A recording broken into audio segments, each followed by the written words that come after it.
Hi అండి, this is Aruna. Welcome to Ganapati nursery gardens. ఈరోజు ఒక మంచి హైబ్రిడ్ రకంతో మీ ముందుకు వస్తున్నానండి. అదే హైబ్రిడ్ విరజాజి. ఇది మీకు చాలా ఇన్ఫర్మేటివ్ వీడియో అండి. ఫస్ట్ నుంచి లాస్ట్ వరకు స్కిప్ చేయకుండా చూడండి. మీ గార్డెన్లో అతి తక్కువ ప్లేస్లో ఎక్కువగా అట్రాక్ట్ చేసే అండ్ ఈజీగా పెంచుకోగలిగే హైబ్రిడ్ విరజాజి గురించి తెలుసుకుందాం రండి. దీన్ని మనం పాట్లో చాలా ఈజీగా పెంచుకోవచ్చండి.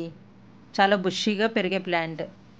టెర్రస్ గార్డెన్లో కానీ బాల్కనీస్లో కానీ మీ గార్డెన్లో కానీ ఒక 12-inch పాట్ పట్టే ప్లేస్ ఉంటే చాలండి. దీన్ని చక్కగా పెంచుకోవచ్చు. దీన్ని మనం కుండీలో కానీ నేల మీద ప్లేస్ ఉంటే నేల మీద కూడా వేసుకోవచ్చండి. ఇవి హనీబీస్ని బటర్ఫ్లైస్ని అట్రాక్ట్ చేస్తాయండి. వీటికి 6 hours సన్లైట్ అయితే సరిపోతుంది. ఇవి స్వచ్ఛమైన తెలుపు రంగులో ఉండి గుత్తులు గుత్తులుగా వెలుగబోస్తాయండి. దీనికి well drained soil mix use చేయాలండి. అది ఎలా ప్రిపేర్ చేసుకోవాలో చూద్దాం రండి. దీనికి 60% red soil, 30% compost or cow dung, 10% river sand, bone meal 3 tablespoons, గుప్పెడు వేపపిండి వేసి అన్నీ కలిపి మొక్కను నాటుకుంటే మొక్క త్వరగా ఎదుగుతుంది. వీటితో పాటు కిచెన్ వేస్ట్ కంపోస్ట్ కానీ ఆవు పేడ గెత్తం కూడా కలుపుకోవచ్చండి. ఈ విరజాజి పూల సువాసన ఎంతో ఆహ్లాదకరంగా ఉంటుందండి. దీనికి నెలకొకసారి ఆర్గానిక్ ఫర్టిలైజర్స్ కానీ లిక్విడ్ ఫర్టిలైజర్స్ కానీ ఇస్తూ ఉంటే కనుక ఫ్లవర్స్ బాగా వస్తాయండి. ఆర్గానిక్ ఫర్టిలైజర్స్ అంటే చాలా తక్కువ క్వాంటిటీలోని జీవామృతం కూడా యూజ్ చేయొచ్చండి. ఇలా వాడటం వల్ల మొక్క ఆరోగ్యంగా పెరుగుతుందండి. ఇది 5 నుంచి 6 అడుగుల పొడవు వరకు పెరిగే అవకాశం ఉందండి. కానీ దాని హైట్ని కంట్రోల్ చేయాలి అంటే మీరు సీజనల్ కటింగ్ అంటే ప్రూనింగ్ చేయాలండి. ప్రూనింగ్ చేస్తే కనుక బుషీగా తయారయ్యి ఈ ప్లాంట్కి ఒక మంచి షేప్ వస్తుందండి. దీని ఫ్లవరింగ్ సీజన్ అయిపోయిన తర్వాత మాత్రమే ఆ కొమ్మల్ని కట్ చేస్తే కనుక మీకు బుషీగా తయారవుతుందండి. ఇక వాటరింగ్ విషయానికి వస్తే మట్టి ఆరుదలను బట్టి చూసుకొని వాటరింగ్ చేసుకోవాలండి. మీకోసం మన నర్సరీ నుంచి ఫస్ట్ టిప్ అండి, ఫాలో అవ్వండి. ఎప్సమ్ సాల్ట్ అంటే మెగ్నీషియం సల్ఫేట్ ఉంటుందండి. ఆ ఎప్సమ్ సాల్ట్ని వాటర్లో కలిపి నెలకు ఒకసారి ఇస్తూ ఉండాలి. ఇలా లిక్విడ్ రూపంలో ఇవ్వలేమో అని అనుకున్న వాళ్ళు 1 tablespoon ఎప్సమ్ సాల్ట్ని ప్లాంట్ యొక్క టాప్ సాయిల్ ఉంటుంది కదండి, దాన్ని గుప్పలాగా తవ్వి దానిలో వేసుకుంటే సరిపోతుందండి. ఇలా ఇస్తే కనుక ప్లాంట్కి కావాల్సిన మైక్రోన్యూట్రియంట్స్ అన్నీ పుష్కలంగా అందుతాయండి. సమ్మర్లో కూడా మొక్కలు పచ్చగా ఉండాలంటే ఒక బెస్ట్ టిప్ మీకోసం.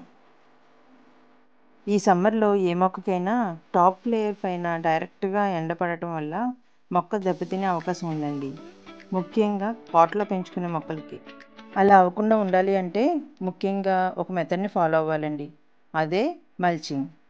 ఈ మల్చింగ్ అంటే మొక్క యొక్క టాప్ సాయిల్ ఉంటుంది కదండి, ఆ టాప్ సాయిల్ మీద 1 or 2 inches కోకోపిట్ కానీ ఎరుటాకులు కానీ వేరుశనగ పొట్టు కానీ వేసుకోవడం వల్ల ప్లాంట్ యొక్క టాప్ సాయిల్ మీద డైరెక్ట్గా సన్లైట్ పడకుండా అడ్డుకోగలుగుతుందండి. ఇలా ఉండటం వల్ల రూటింగ్ సిస్టమ్ డ్యామేజ్ అవ్వకుండా హెల్తీగా పెరుగుతుంది ప్లాంట్. ఇది ప్రతి ఒక్కరూ సమ్మర్లోని చేయవలసిన అతి ముఖ్యమైన పద్ధతి అండి. అండ్ వీటి కాడ పొడవుగా ఉండడంతో మాల కట్టుకోవడానికి కూడా సులువుగా ఉంటుందండి. తెగుళ్ళ నివారణకైతే కనుక దీనికి పెద్దగా పురుగుల బెడద అయితే ఉండదండి.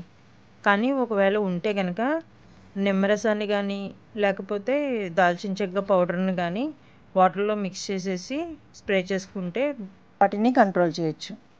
మరి ఇంకెందుకు ఆలస్యం, మీ ఇంటి ముందు కానీ బాల్కనీల్లో కానీ ఈ అందమైన మొక్కలను పెంచి న్యాచురల్ ఫ్రాగ్రెన్స్ని ఆస్వాదించండి. ఇలాంటి హెల్తీ ప్లాంట్స్ కావాలనుకున్న వారు స్క్రీన్పై కనిపిస్తున్న నెంబర్కి మెసేజ్ కానీ కాల్ కానీ చేసి ఆర్డర్ చేసుకోవచ్చు. ఏపీ అండ్ తెలంగాణలో ఉన్న వారికైతే ఏపీఎస్ఆర్టీసీ కార్గో అవైలబిలిటీ ఉందండి. లోకల్ విశాఖపట్నంలో వారికి అయితే కనుక డోర్ డెలివరీ సదుపాయం కూడా ఉందండి. మరిన్ని ఇన్ఫర్మేటివ్ వీడియోస్ కోసం మన ఛానల్ని సబ్స్క్రైబ్ చేసుకొని బెల్ ఐకాన్ని సెలెక్ట్ చేసి ఆల్ అనే ఆప్షన్ని క్లిక్ చేయండి. నేను చేసే ప్రతి వీడియో నోటిఫికేషన్ మీకు వస్తుంది. మొక్కలపై మీకు ఎలాంటి సమస్యలున్నా కమెంట్స్లో తెలియచేయండి. మీ విలువైన కమెంట్స్ కూడా మాకెంతో అవసరమండి. Thank you.